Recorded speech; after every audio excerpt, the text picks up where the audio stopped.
예수께서 거느심을 보고 말하되 보라 하나님의 어린 양이로다. 두 제자가 그의 말을 듣고 예수를 따르거늘 예수께서 돌이켜 그 따르는 것을 보시고 물어 이르시되 무엇을 구하느냐. 이르되 랍비여 어디 계시니까 하니 랍비는 번역하면 선생이라. 예수께서 이르시되 와서 보라. 그러므로 그들이 가서 계신 데를 보고 그날 함께 거하니 때가 10시쯤 되었더라. 요한의 말을 듣고 예수를 따르는 두 사람 중에 하나는 시몬 베드로의 형제 안드레라. 아멘. 기도하겠습니다. 하나님, 오늘도 주님의 말씀을 사모하는 우리 청년들에게 하늘의 비밀의 말씀을 알게 하시고 듣게 하시고 깨닫게 하시는 은혜가 있게 하여 주시옵소서. 우리의 마음속 깊은 곳으로부터 하나님의 말씀을 깨닫게 하시며 또 주님 앞에 우리들이 바라고 간구하는 것들 나의 뜻이 아닌 하나님의 뜻에 합당한 기도가 되길 간절히 소망합니다. 우리가 고백한 찬양의 내용처럼 저희들이 살아가게 하시고 또 우리가 고백한 믿음의 곡조 있는 기도처럼 우리가 하루하루 주님과 함께 동행하는 삶을 살게 하여 주시옵소서. 그렇게 하실 주님을 기대하고 주님께 감사드리며 예수님의 이름으로 기도합니다. 아멘. 지난주까지 아브라함의 이야기를 좀 나눴고요. 오늘부터는 예수님의 사람들에게 하셨던 성경 속의 질문들에 대해서 우리가 함께 나누는 시간을 갖도록 하겠습니다. 여러분은 여행이라는 단어를 들으면 마음이 어떠십니까? 여행 설렙니까? 가고 싶으십니까? 누가 여행을 다녀왔다는 이야기를 들으면 나도 거기를 가고 싶고, 누군가가 여행을 간다는 이야기 들으면 나도 지금 하고 있는 이걸 내려놓고 나도 가고 싶은, 그 현장에 있고 싶은 마음이 드는 것이 여행을 대하는 저희들의 마음과 태도입니다. 그런데 그거 아시나요? 여행이라는 단어의 뜻은 한자로 나그네 여자의 다닐 행자입니다. 나그네처럼 다니는 게 여행이라는 단어의 뜻이에요. 자신의 거주지를 떠나서 객지에 거주하는 건데, 그런 말이 있죠. 집 떠나면 고생. 근데 여행은 고생입니까? 아닙니까? 여행은 고생이지만 그래도 하고 싶은, 제가 2014년 3월부터 독일에 있었습니다. 한 10개월 정도 있었는데요. 누군가는 자신의 비용을 들이고 시간을 들여서 1년의 시간을 쪼개가지고 그 유럽이라는 곳에 여행을 갑니다. 그런데 저는 그곳에 10개월 정도 있으면서 여행을 마음껏 다니지 못했습니다. 누군가는 의도적으로 시간을 내고 물질을 들여서 가는 여행인데 저는 거기에 있으면서도 여행을 누리지를 못했어요. 그 두 가지 이유가 있는데, 첫 번째는 가기 전까지 그 전에 사역했던 교회에서 주말에 사역하고 주중에는 어린이집에서 일을 하면서, 교회에서 운영하는 어린이집에서 일을 하면서 너무나 바빴습니다. 그리고 부모님을 상대하고 아이들을 상대하고 선생님들을 케어해야 되는 그 일에 너무 지쳐버려서 독일에 나갔는데도 여행을 다닐 수 있는 곳에 갔음에도 여행을 다니지 못했어요. 그리고 두 번째 여행을 가지 못했던 이유는 그때까지도 그 독일, 유럽이라는 곳에 대해서 호기심이 제 가슴 속에는 없었습니다. 만약에 호기심이 있었다면 시간을 내서 다른 곳을 다녀봤을 텐데 제 마음속에는 그런 마음이 없었어요. 궁금하지도 않고 가고 싶다는 마음이 들지도 않고, 그냥 나는 이 쉬고 있는 이 상태가 너무나도 좋다라고 느끼고 그 생활을 하고 있었습니다. 그게 한 9개월 정도 그렇게 있었습니다. 제가 와이프하고 길을 걸어가면 원하는 목적지까지, 정한 목적지까지 바로 갑니다. 그런데 저희 두 아들을 손에 잡고 아들과 함께 가야 되면 이 목적지까지 바로 가지 못해요. 제 입이 쉴 틈이 없습니다. 왜 그럴까요? 거기 위험하다, 가지 마라, 이쪽 오른쪽으로 붙어라, 손대지 마라. 뭐에 손대요? 가는데 자동차에 이렇게 손대고 지나가고, 벽이나 물건들을 잡으려고 하고, 어른들은 지나가면서 그렇게 하지 않아요. 근데 아이들은 왜 그렇게 합니까? 호기심이 있게 되면 무언가 다 신기하게 보이는 거예요. 만지고 싶고 또 그쪽으로 가고 싶고 자기들이 생각하는 관심사, 호기심에 반응을 하는 것이죠. 어렸을 때는 세상 모든 것에 관심이 있었죠. 그런데 살아가다 보니까 호기심이 점점 줄어듭니다. 그리고 주어진 것만 하게 되는 것 같고 또 어렸을 때는 질문도 굉장히 많이 합니다. 아버지, 어머니가 귀찮을 만큼 어린아이들은 쉬지 않고 질문을 뱉어냅니다. 그런데 어른이 돼서 우리 청년이 지나서 어른이 되면 질문을 많이 합니까? 아니요. 질문보다는 그냥 가만히 있는 삶을 택하고 살아가게 되죠. 어떻게 보면 어린 아이들은 계속적인 반복되는 질문을 통해서 했던 질문도 다시 반복함을 통해서 그 아이들은 세상을 알아가고 또 자신의 정체성을 세워갑니다. 그리고 그 시간을 통해서 이 아이의 생각과 사고가 점점 넓어지고 더 많은 것을 알게 되는 거예요. 질문을 주고받음으로 인해서 내가 몰랐던 것도 알게 되고 관심 얻는 것도 관심이 가게 되고 호기심이 생기고 그렇게 되는 건데 우리들은 이 질문이나 관심이나 호기심이 이 국한된 영역 안에 들어가 있다는 거죠. 우리들이 살아가는 이 신앙생활도 믿음의 생활도 이 호기심과 질문이라는 차원에서 생각해 본다면 신앙생활을 하면서 궁금한 것들이 많을 때 그것을 질문을 하고 물어보고 그것에 대한 답도 들어보고 이 질문에 대한 명쾌한 해답이 풀리지 않는다면 그것에 대해서 연구해보고 이런 과정이 반복되어야 나의 믿음과 신앙도 체계적으로 더 명확하게 확립이 될 텐데 우리가 믿음이라는 단어를 놓고 그냥 어떻게 보면 그냥 믿어라, 그건 우리가 알 수 없다라는 것으로 너무 많은 것을 좀 치부해버리는 듯한 우리들의 삶의 믿음의 신앙의 모습이 아닌지요. 머리로는 이해할 수 없는 내용들이 성경에 많이 있고 인간이라는 차원에서 이해할 수 없는 신적인 존재, 그 존재에 대한 궁금증들은 많이 있는데 그리고 그것에 대해서 성경은 계속적으로 기록하고 있는데 우리들은 궁금증을 해결하지 못하고 있는 것은 아닌가라는 생각도 해봅니다. 그러면서 나 자신에게 한번 질문을 해보는 것이죠. 내가 갖고 있는 믿음은 진짜일까? 또 내가 믿는 것은 정말 옳은 것인가? 또 스스로에게 이런 질문의 과정들을 반복해 나갈 때 내가 아는 것, 내가 궁금한 것, 또 내가 모르는 것, 이것들을 하나하나 점검하게 되고 그것으로 나의 믿음과 신앙의 길을 다시 한번 바른 길로 이끌 수 있다라는 것이죠. 오늘 본문 우리가 읽었던 요한복음 1장에도 예수님께서 그 예수님을 따르는 무리에게 그 두 명에게 했던 질문이 나옵니다. 그 두 사람은 예수님의 질문을 받은 두 사람은 선생으로 모시고 따랐던 그 사람이 있습니다. 그게 바로 침례 요한이었습니다. 그런데 침례 요한을 선생으로 따르고 있는데 자신들이 모셨던 선생님이 이 지나가는 한 사람을 보고 나사렛에서 자라온 그 나사렛 목수의 아들을 보고 가리켜서 말하는 겁니다. 하나님의 어린 양이다. 이 이야기를 듣고 침례 요한을 따르던 두 명의 제자는 바로 자신의 스승을 버리고 이 하나님의 어린 양이라 부르고 자신의 스승이 가리키는 그 사람을 향해서 스승을 선생으로 모시고 그 뒤를 따라가는 행동의 변화를 가져옵니다. 요한복음 1장 38절에 보면 이 두 명이 따르는 제자가 예수님에게 했던 질문이 중간에 나옵니다.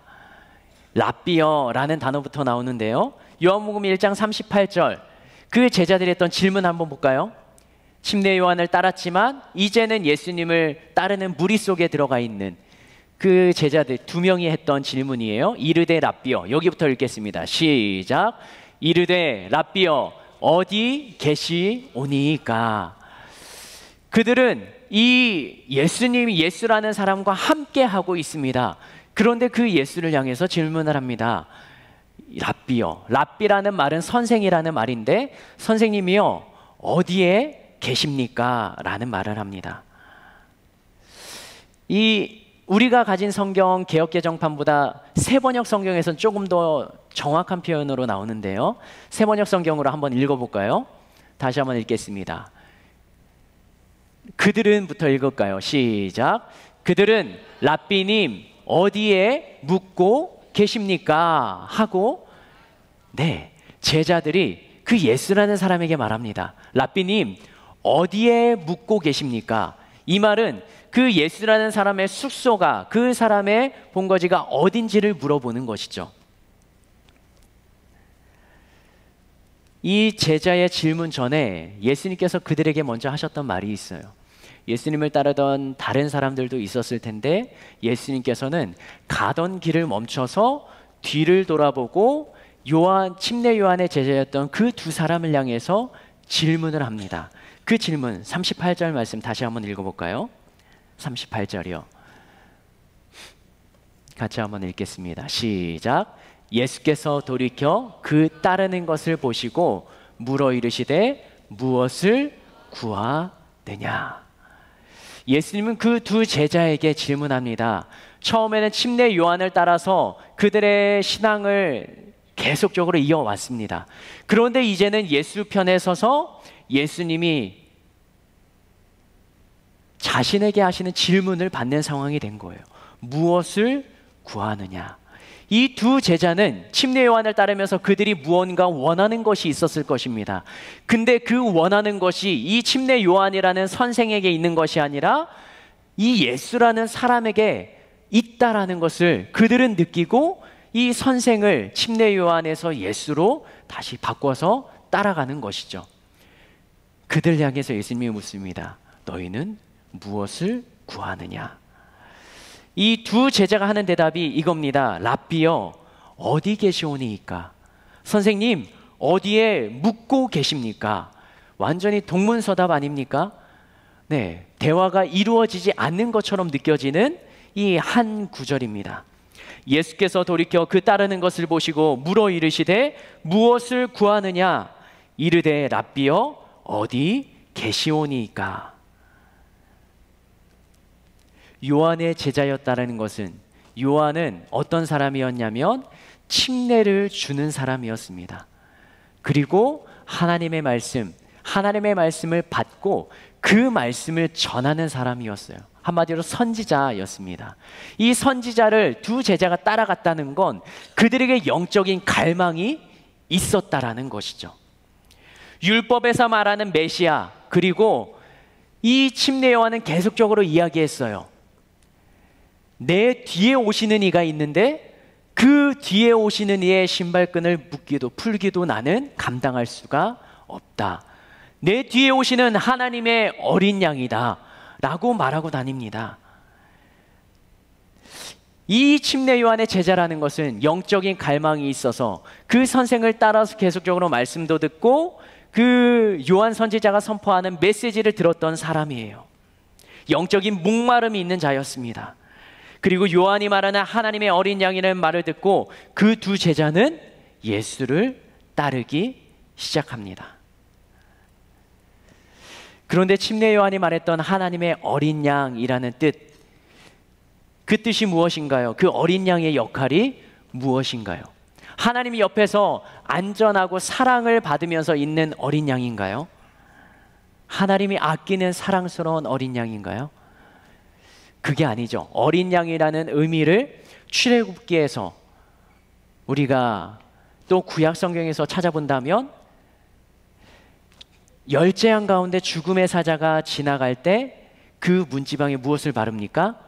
어린 양의 피를 바릅니다. 어린 양은 죽음을 의미합니다. 대신 죽음, 희생의 죽음을 이야기합니다.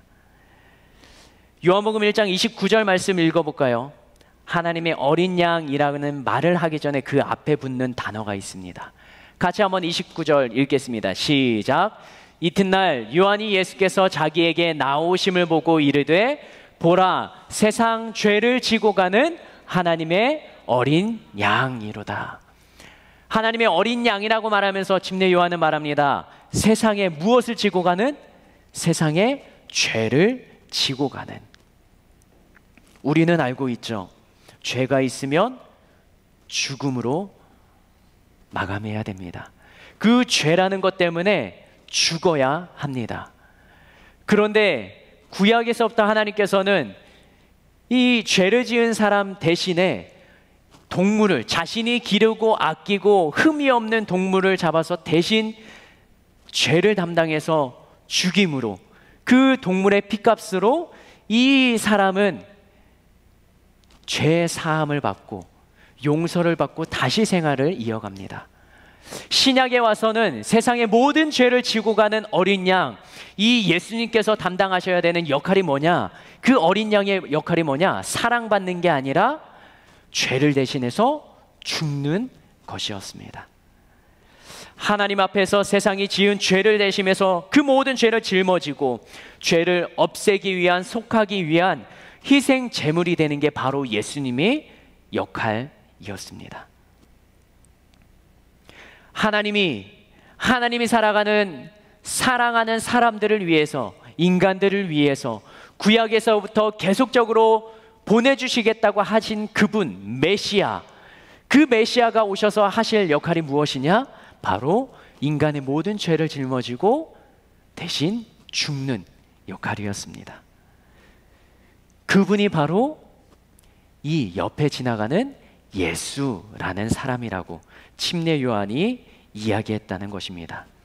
이 요한의 제자는 침례 요한을 따라가다가 예수라는 사람을 보고 자신들이 믿고 따랐던 스승이 저 사람이 하나님의 어린 양이라고 하는 그 말을 듣고 제자들은 생각했을 거예요.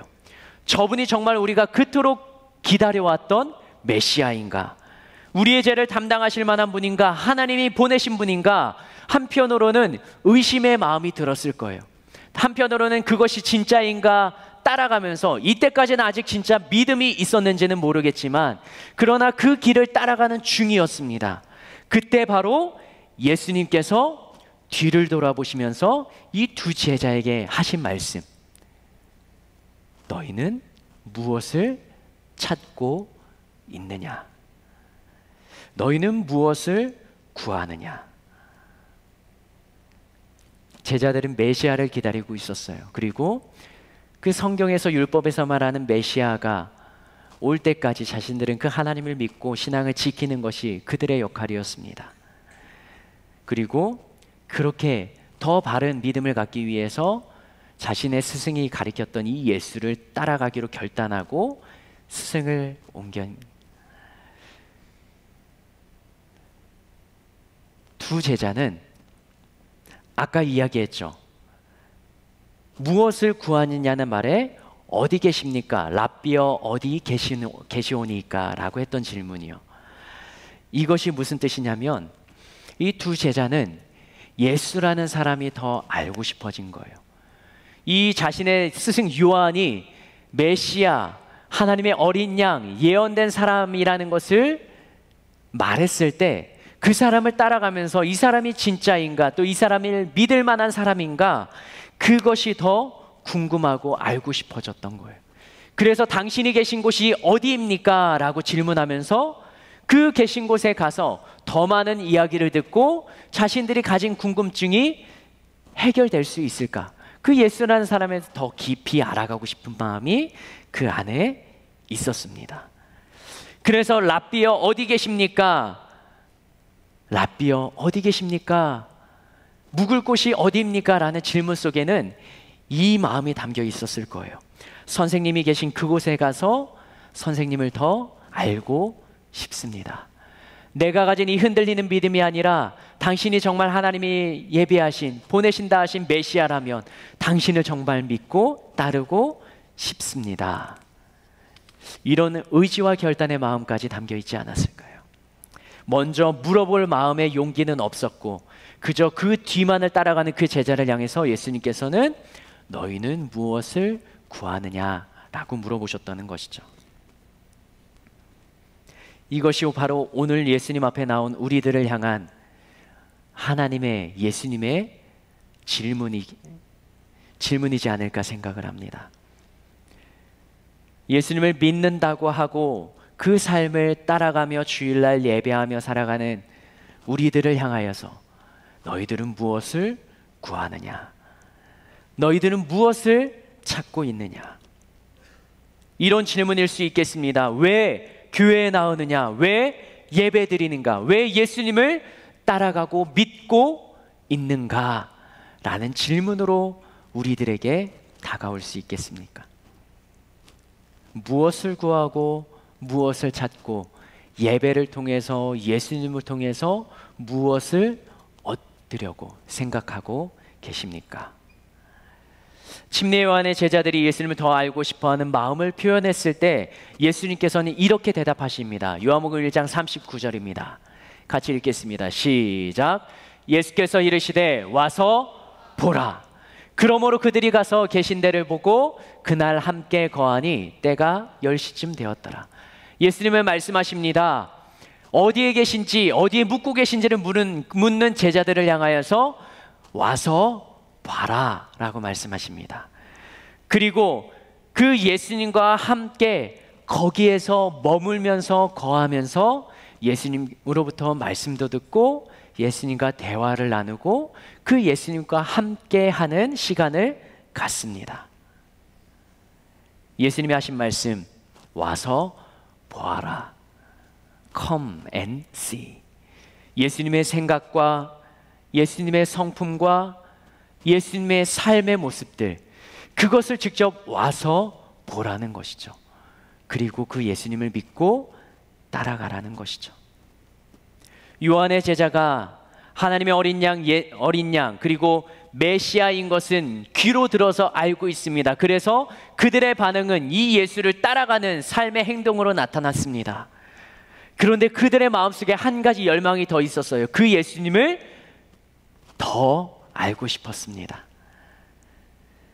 열정이 있었습니다. 그 예수님에 대해서 더 궁금한 게 생긴 거예요.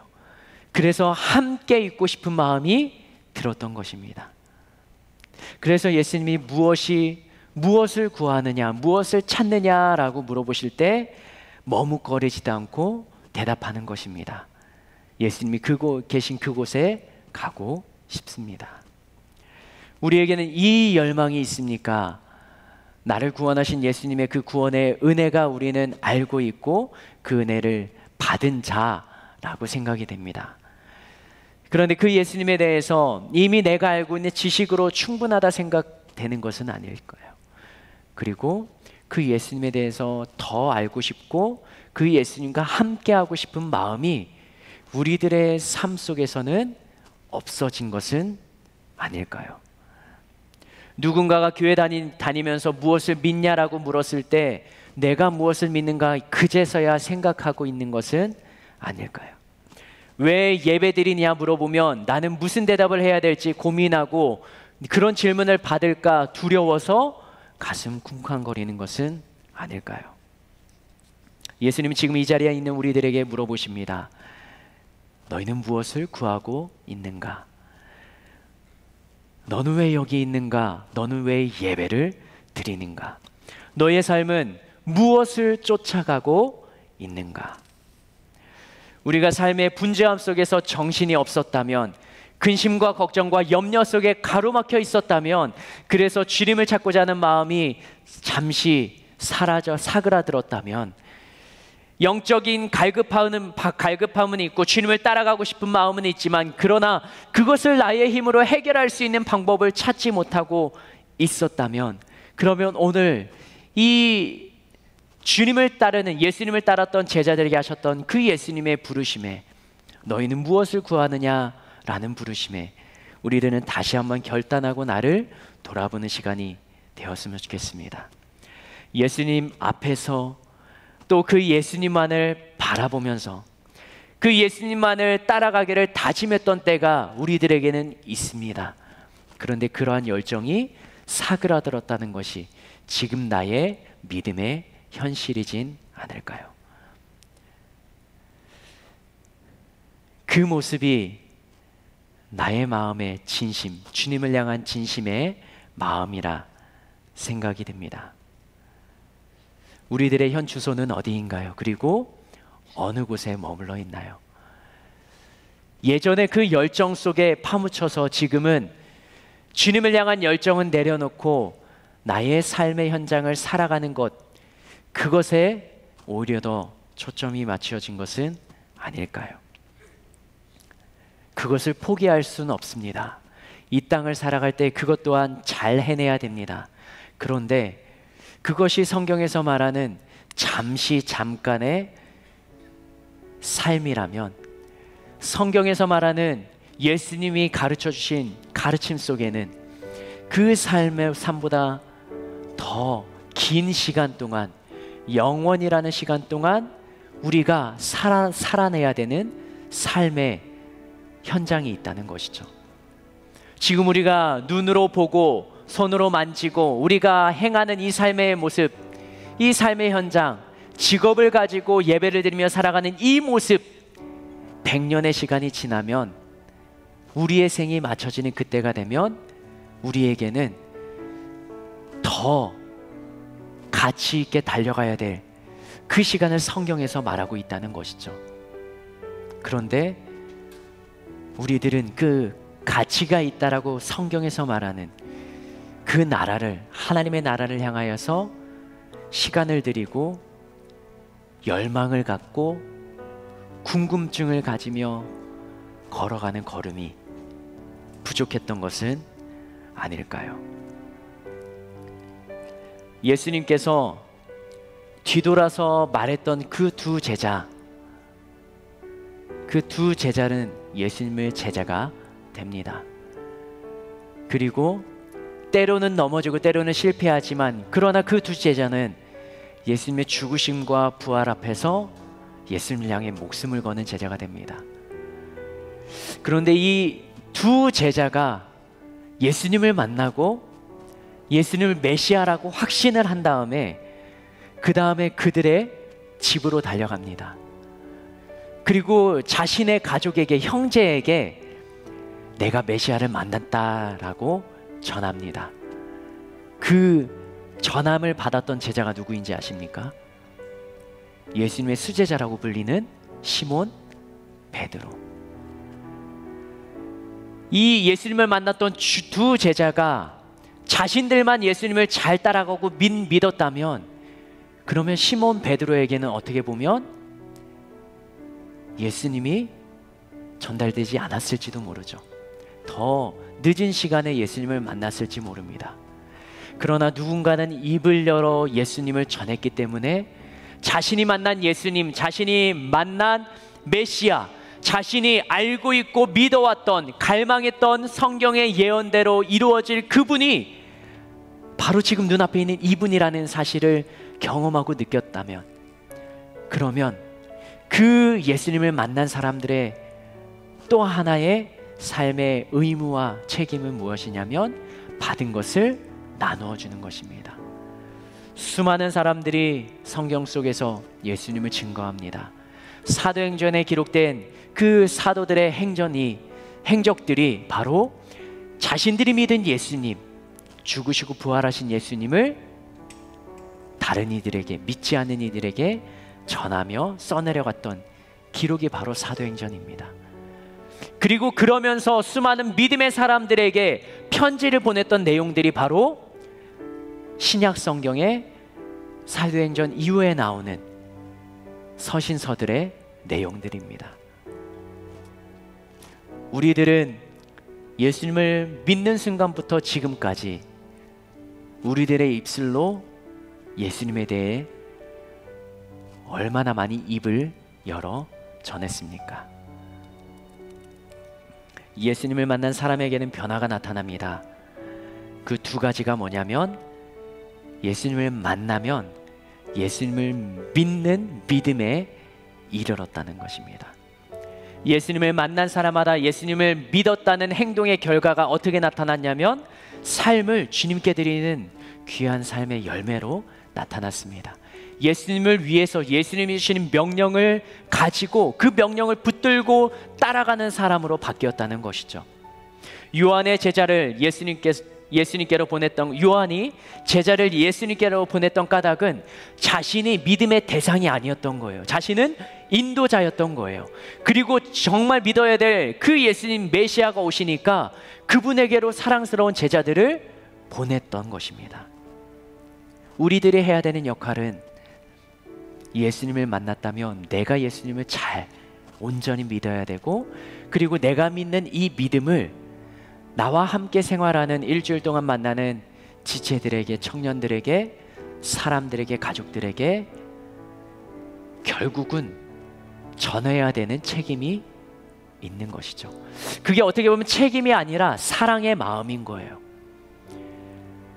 심판의 때가 있는지 없는지 모르는 그들을 향하여서 우리는 예수님이 재림하시고 심판의 때가 있다라고 믿는 것 아닙니까? 이 땅에서 예수님을 믿지 않는다면, 예수님을 통하지 않고서는 그 주님께로 영원한 생명을 얻을 자가 없다라고 말씀하셨는데, 그렇다면 나는 이미 알고 있고 믿고 있다면 내 사랑하는 가족들에게 그 죽음으로 가는, 지옥과 사망으로 가는 그 길에 그 서 있게 놔둘 수는 없는 것 아닙니까? 우리의 입을 열어 기회를, 상황을 만들어서 예수님을 믿어야 된다라고 사랑하는 가족들에게, 그리고 내 사랑하는 친구들에게 전해야 되지 않겠습니까? 예수님을 만난 사람에게 나타나는 변화 두 번째는 이것입니다. 자신이 만난 예수님을 다른 사람에게 소개했다는 것. 진짜 예수님을 만난 사람, 나만 믿지 않았습니다. 전했습니다. 여러분들도 누군가의 복음의 전함을 통해서, 교회 가자는 말을 통해서 자리에 앉아 있었을 것입니다. 아버지, 어머니, 가족들이었을지도 모르고요, 친구였을지도 모릅니다. 그런데 전하는 이가 없으면 듣는 이가 없는 것이죠. 정말 가치 있고 소중한 만남, 그 만남은 나누고 싶어지는 것입니다. 우리들에겐 그 소중한 만남, 그 사건이 가슴 뜨겁게 살아 있습니까? 그리고 그 가슴 뜨겁게 만난 주님을 만난 이야기를 입을 열어 전한 적이 있습니까? 그 예수님을 전하지 못한 두려움 가운데 하나는 내가 예수님을 믿는 사람처럼 살아가지 못한다라는 사실 때문이죠. 부정할 수 없는 사실이라면, 그러면 이번 11월 달까지 우리가 전도하기 위해서 계속적으로 청년부안에서 독려할 겁니다. 그러면 10월부터 11월까지 나의 삶 가운데 예수님을 믿는 자의 삶으로 행동 하나를 다짐하고 결단하고 바꾸기를 실천해 보시지 않겠습니까? 그리고 여러분들의 마음 가운데 내가 복음을 전해야 되는 한 사람을 가슴에 품고 그 사람을 놓고 10월 동안, 11월 동안, 이 한 달, 두 달의 시간 동안 우리가 집중적으로 한번 기도해 보시지 않겠습니까? 2달 만에 열매가 없을지도 모릅니다. 그러나 그 시도, 한 번의 시도, 그리고 입을 열어 전하는 그 한마디, 그걸로부터 우리들이 예수님을 믿는 믿음과 전하는 믿음이 더 돈독해 굳건하게 다져질 것입니다. 제가 참 좋아하는 찬양이 있습니다. 내 안에 가장 귀한 것이라는 찬양인데요, 제가 한번 부를 때 아시는 분들은 같이 부르셔도 좋고요. 우리들의 삶의 현장 가운데 정말 귀한 이름, 존귀한 이름, 능력 있는 이름이 있다면 바로 내 이름 석자가 아니라 예수라는 고백입니다. 내 안에 가장 귀한 것 예수를 알미라.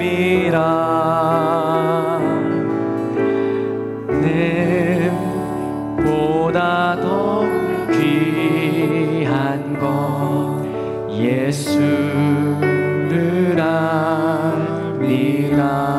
내 안에 가장 귀한 것, 내 안에 가장 귀한 것 예수를 알미라.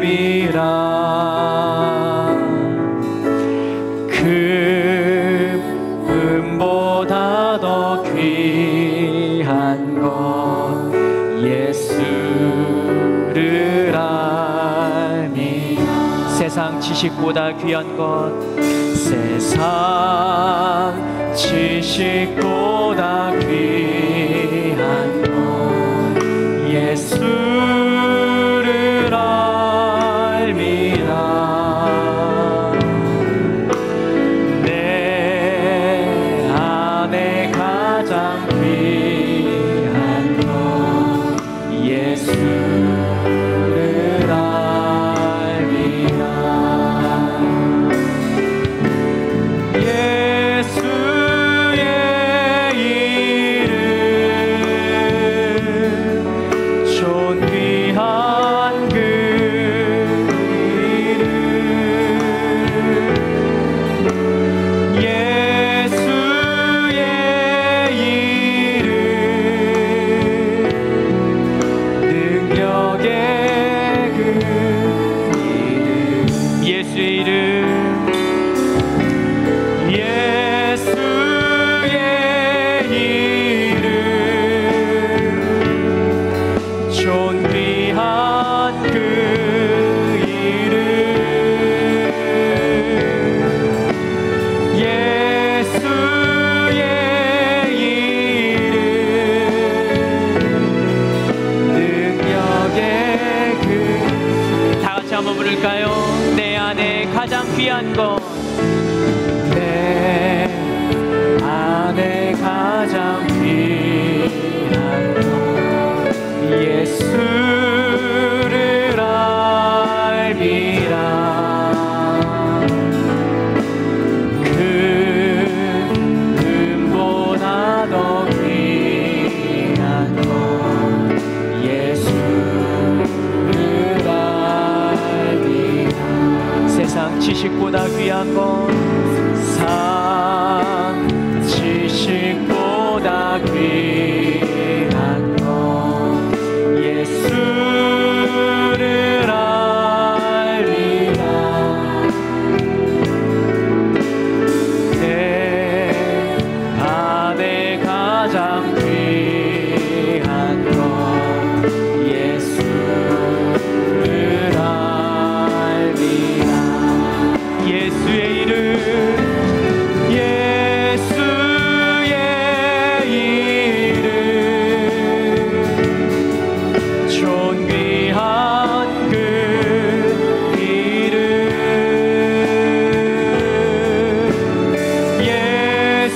예수의 이름 능력의 그 이름.